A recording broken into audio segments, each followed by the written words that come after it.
और अब आपको तस्वीरें दिखाते हैं। PCC chief Govind Singh Dotasra press conference करेंगे, मीडिया से मुखातिब होंगे।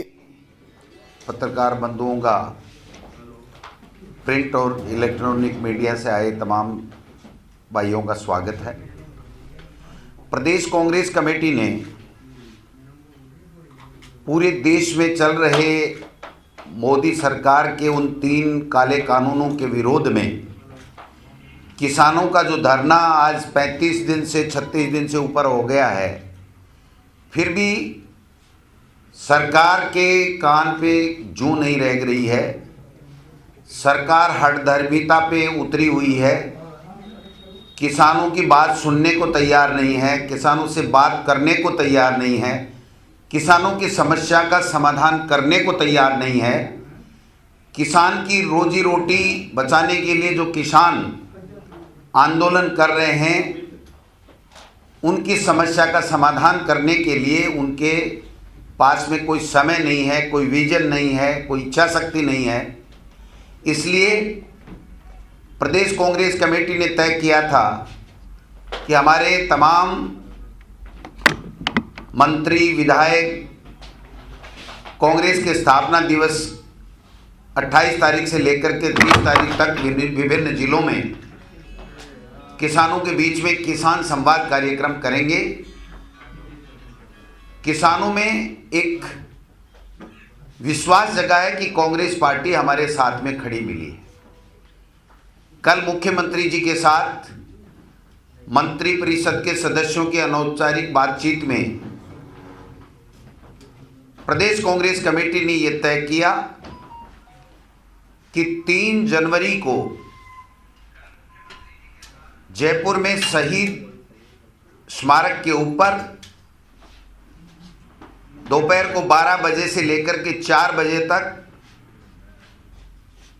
प्रदेश कांग्रेस कमेटी के अध्यक्ष माननीय मुख्यमंत्री जी, तमाम मंत्री, विधायक और कांग्रेस पार्टी को समर्थन देने वाले तमाम विधायक धरना देंगे और इस मोदी सरकार के आखिरी कील ठोकने के लिए किसानों के साथ खड़े होने का संकल्प लेंगे और किसानों की समस्या का समाधान नहीं होने और 3 काले कानूनों को वापस नहीं लिए जाने तक आंदोलन की शुरुआत भी करेंगे, आगाज भी करेंगे। ये भी प्रदेश कांग्रेस कमेटी ने तय किया है कि 4 तारीख को अगर केंद्र की सरकार किसानों की समस्याओं का समाधान नहीं करती है इन बिलों को लेकर के, तो 5 तारीख से 1 सप्ते के लिए 11 तारीख तक तमाम मंत्री और विधायक और निवर्तमान संगठन के पदाधिकारी भारत बचाओ किसान बचाओ के आंदोलन के साथ में शुरुआत करेंगे और 7 दिन तक गांव-गांव, ढाणी-ढाणी, ब्लॉक-ब्लॉक में तमाम जगह पर हमारी सरकार के तमाम मंत्री और विधायक जाएंगे और इस चेतावनी के साथ में जाएंगे कि मोदी जी, इस किसान ने आपको प्रधानमंत्री की कुर्सी पे बैठाया है। ये किसान 130 करोड़ देश के लोगों का पेट पालता है। आज इस कड़ाके की ठंड में 35 दिन से अधिक समय से सड़क के बीच में सो रहा है, न उसके पास में पीने का शुद्ध पानी है, न ओढ़ने के लिए कंबल है, न बिछाने के लिए उसके पास में कोई सामान है। इसके बावजूद भी आप लोग नहीं सुन रहे और हठधार्मिता करके केवल ये बताने की मोदी जी चेष्टा कर रहे हैं कि ये तो चंद लोगों का आंदोलन है, देश के किसानों का नहीं। राजस्थान में कांग्रेस पार्टी माननीय सोनिया गांधी जी और राहुल गांधी जी के नेतृत्व में अंतिम दम तक लड़ाई लड़ेगी। जब तक ये तीनों काले कानून ये वापस नहीं ले लेती केंद्र सरकार। और इसके साथ साथ ये लड़ाई भी हमारी जारी रहेगी कि हमारे जो कानून राजस्थान की विधानसभा ने हमारे मुख्यमंत्री अशोक गहलोत के नेतृत्व की सरकार में बनाए हैं, उन कानूनों को जो किसान के हित में है, किसान को इन केंद्र के तीनों काले कानूनों से बचाने के लिए हैं, उनको महामहिम राज्यपाल महोदय वहां पर महामहिम राष्ट्रपति को क्यों नहीं भेज रहे, उनके ऊपर भी हम लोग दबाव बनाएंगे। अगर फिर भी केंद्र की सरकार नहीं समझती है और किसानों के आंसू पूछने का काम नहीं करती है, किसानों की समस्याओं का समाधान नहीं करती है, तो ये लंबी लड़ाई, चाहे कितनी बड़ी भी लड़ाई लड़नी पड़े, चाहे प्राण न्योछावर करने पड़े, लेकिन राहुल गांधी जी और सोनिया गांधी जी के नेतृत्व में कांग्रेस पार्टी किसान का साथ नहीं छोड़ने वाली है। किसान को उसके हक दिला के रहेगी और किसानों से इन तीनों काले कानूनों से निजात दिला के रहेगी। सर, ये जो 3 तारीख का धरना है, क्या राज्यपाल ने जो कानून बिल्स रोक रखे हैं उनके खिलाफ है या केवल किसानों के समर्थन में?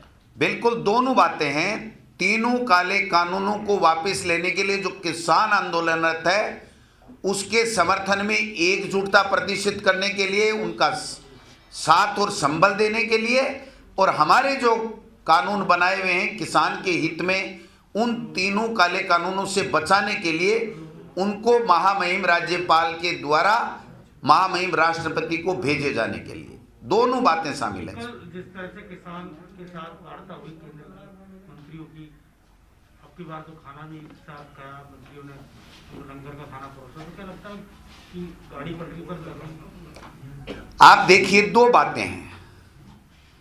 एक तो जब तक उनके दिल और दिमाग में ये बात किसान प्राथमिकता में नहीं होगा, बड़े उद्योगपति मित्र प्राथमिकता में होंगे, तब तक इस समस्या का समाधान नहीं हो सकता। क्योंकि अडानी जी स्वयं विज्ञापन देकर के किसानों के इन तीनों बिलों के पक्ष में बोल चुके हैं और किसानों के आंदोलन के खिलाफ में लिख चुके हैं, और 4 साल के लगभग से वो खुद हाई टेक्नोलॉजी के गोडाउन बना रहे हैं। तो वो गोडाउन और एफसीआई से उनका एमओयू ये दर्शाता है कि बड़े उद्योगपति किसान की इस उपज को खरीदने के लिए लालायित हैं, और उसी षड्यंत्र का हिस्सा ये तीनों काले कानून केंद्र के हैं। जिस तरह से 3 नगर निगम हरियाणा में कांग्रेस के काबिज हो गए, बीजेपी बाहर, क्या लगता है कि जिस तरह का मूवमेंट किसान का चल रहा है उसका असर? देखिए, जो अन्नदाता की नहीं सुनता, अन्नदाता भगवान का रूप होता है, और अन्नदाता किसान की नहीं सुनता है, तो ये उल्टी गिनती अब मोदी जी की, चाहे वो किसी स्टेट में भारतीय जनता पार्टी का शासन हो, चाहे वो केंद्र की मोदी सरकार का हो, आप देखना पता नहीं चलेगा ये कहाँ गए। बिल में छुपने के लिए भारतीय जनता पार्टी के नेताओं को जगह नहीं मिलेगी, क्योंकि ये मान के चलिए जब किसान की आत्मा रोती है तो उसके बाद में उसकी जो बददुआएं होती हैं उससे कोई बच नहीं सकता है, और ये काम किसान की आत्मा दुखाने का काम मोदी जी और उसकी सरकार ने किया है और कर रहे हैं। आपकी टीम को लेकर भी बहुत क्यूरियोसिटी है। आज आखिरी दिन है, क्या आ जाएगी या नए साल में ही हस्तक्षेप होगा नई लिस्ट का? हमारी तरफ से, प्रदेश कांग्रेस कमेटी की तरफ से माननीय अजय माकन जी का ये आदेश था कि आपको टीम भेजनी है। हमने टीम के प्रस्ताव आज भेज दिए हैं। अब आप उम्मीद कर सकते हैं कि कब आएगी, वो आला कमान की जब भी मोहर लग जाएगी तो टीम आ जाएगी। सर, आज कैसे भेजे? क्या कुछ नाम अंतिम समय पर जुड़े गए? मुख्यमंत्री जी ने कोई अलग से लिस्ट भेजी? क्या वजह रही थी डेडलाइन के दिन प्रस्ताव? राजस्थान की कांग्रेस पार्टी एक है, तमाम नेता एक हैं। संगठन में जो एक क्राइटेरिया हमने तय किया था कि सीनियर और वरिष्ठ लोग प्रदेश कांग्रेस कमेटी के उपाध्यक्ष और महामंत्री के रूप में होंगे, और जो युवा चेहरे होंगे वो सेक्रेटरी के तौर के ऊपर हमारी टीम में शामिल होंगे।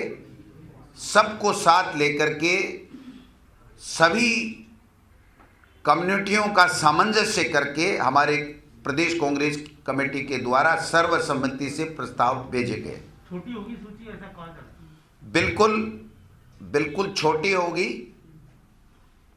30-35 नामों से ज़्यादा मैं समझता हूँ नहीं होगी, और जल्दी ही हम इस कार्यकारिणी का विस्तार भी करेंगे, अन्य कमेटियों का निर्माण भी करेंगे, अनुशासन समिति भी बनाएंगे, ट्रेनिंग के लिए कमेटी भी बनाएंगे, और भवन कांग्रेस पार्टी के कार्यालय बनाने के लिए भी समिति बनाएंगे। ये सतत प्रक्रिया है और जनवरी के महीने में इसको हम आगे बढ़ाते रहेंगे। 3 उपचुनाव है 3 सीटों पर, तो किस प्रकार की तैयारी? कांग्रेस ने हालांकि मंत्री लगा दिए हैं, लेकिन फिर भी किस तरह की तैयारी कांग्रेस कर रही 3 सीटों पर? देखिए, तीनों उपचुनाव में अखिल भारतीय कांग्रेस कमेटी की अनुमोदन के उपरांत हमने एक कमेटी बनाई है। जहां जहां आवश्यकता होगी हम और लोगों को काम करने के लिए, पार्टी संगठन के लोगों को, विधायकों को या मंत्रियों को और लगा सकते हैं। लेकिन हमारा ये मानना है कि जो वहाँ के लोकल लोग हैं वो ज़्यादा से ज़्यादा इसमें इन्वॉल्व होकर के और अपना काम करें, और सरकार हमारी है तो निश्चित रूप से वहाँ पर जो सरकार से विकास के कामों की या जो भी काम की इच्छा रखते हैं उन कामों को भी हम शुरू से प्राथमिकता दे रहे हैं, और भी कोई काम रह गए हों तो उनको भी करेंगे, जनता के बीच में जाएंगे। अभी जो ये 7 दिन का कार्यक्रम है उसमें भी हम लोग उस इलाके में भी जाएंगे, अन्य इलाके में भी पूरे प्रदेश में जाएंगे। तो मैं समझता हूँ हम सब मिलकर के उपचुनाव भी जीतेंगे। उपचुनाव की हमारी पूरी तैयारी है।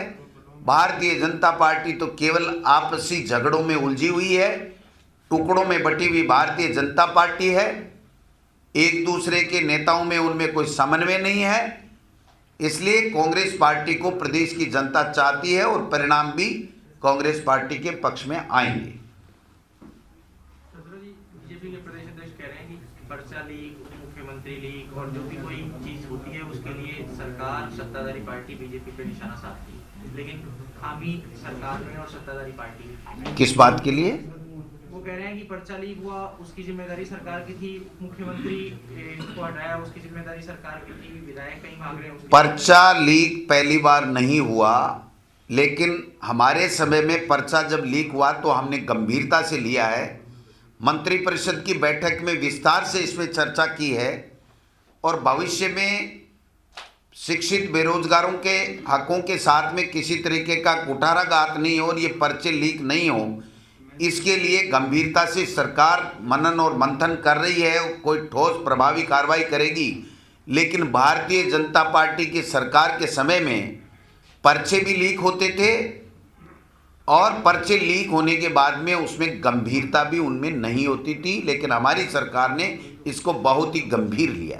सर आज नए साल की रीट के एग्जाम की जो डेट दी है 25 अप्रैल वाली, उस दिन अक्षय तृतीया है, तो गाँव में इसको लेकर के व्यवस्थाएं रहती है, कोई देखिए, मुख्यमंत्री जी ने घोषणा की है और संडे का दिन है, तो मैं समझता हूँ हमारी तरफ से वही डेट है। सर आज नए साल की पूर्व संध्या है, लेकिन सरकार ने बहुत सारी बंदिशें लगा दी हैं। राजस्थान टूरिज्म एरिया और सबसे ज्यादा होटल बिजनेस या टूरिस्ट असर कर रहा है उन पे, किस तरह से जस्टिफाई करते हैं इन बंदिशों को, और क्या अपील की जा रही है सरकार से? कौन सी बंदिश, किस बात की? नए साल के जश्न को लेकर पूरा नहीं, देखिए आप समझिए कि कोरोना अभी गया नहीं है, और ब्रिटेन वगैरह में नया ट्रेंड भी, कोई स्ट्रेन पता नहीं क्या आ रहा है। तो मैं समझता हूँ कि सरकार की मंशा एक ही है कि हमारे बच्चे, युवा, बुजुर्ग संक्रमित नहीं हों। तो मैं समझता हूँ इसलिए ये गाइडलाइन दी गई है, बाकी ऐसी कोई बात नहीं है। न्यू ईयर कोई मनाएगा तो मनाएगा, किसने मना किया है, लेकिन भीड़ नहीं हो, इस तरह के जश्न नहीं हो जिससे कोरोना संक्रमण फैले। तो मैं समझता हूँ इसको लेकर के ही गाइडलाइन दी गई। सर स्कूलों को लेकर क्या कुछ अंतिम निर्णय, क्या नए साल में या जनवरी फरवरी तक 9 से 12 तक की कोई स्कूलें खोलने का मिलता? बिल्कुल इसी महीने में जल्दी इस बात का फैसला कर लेंगे। पूरी गंभीरता के साथ में मनन चल रहा है, और मैं मुख्यमंत्री जी से अभी भी मिलकर के आया हूं और इसी विषय पर बात हुई है, वो पूरी तरीके से तमाम जो विभाग हैं, स्वास्थ्य, होम, शिक्षा, उच्च शिक्षा, इन तीनों चारों से गंभीरता के साथ में चर्चा कर रहे हैं और जल्दी इस बात का फैसला होगा कि आगे स्कूलों का, कॉलेज और कोचिंगों का क्या भविष्य होगा। कोटा में जो है 8 जनवरी से कोटा बंद अनिश्चितकालीन की घोषणा की है, स्कूल, कोचिंग और अन्य व्यापारियों ने वहां मिलकर। ऐसी कोई सूचना मेरे पास नहीं है, आपने बताया है तो हम लोग उनसे चर्चा कर लेंगे और चर्चा करके उनको संतुष्ट करने का काम हम करेंगे। थैंक यू, धन्यवाद, thank you. PCC chief Govind Singh Dotasra press conference कर रहे थे। इस दौरान आगामी रणनीति के बारे में वो जानकारी दे रहे थे कि 3 तारीख को धरना दिया जाएगा और 5 तारीख को फिर 1 सप्ताह की कार्यक्रम बनाए जाएंगे। दरअसल 4 तारीख को किसानों की सरकार के साथ बातचीत होनी है। बातचीत 3 कृषि कानूनों को लेकर होनी है। बातचीत एमएसपी पर लाए जाने वाले कानून को लेकर होनी है। कांग्रेस का कहना है कि अगर सरकार किसानों की बातों को, मांगों को मान लेती है तो फिर 5 तारीख से जो भारत बचाओ किसान बचाओ आंदोलन की शुरुआत होने वाली है, 5-7 दिन 1 सप्ताह का ये कार्यक्रम तैयार होगा, उस पर विचार किया जाएगा। और अगर सरकार नहीं मानती है, नहीं सुनती है, तो फिर कांग्रेस सड़क पर उतरकर किसानों से कंधे से कंधा मिलाने की कोशिश करेगी।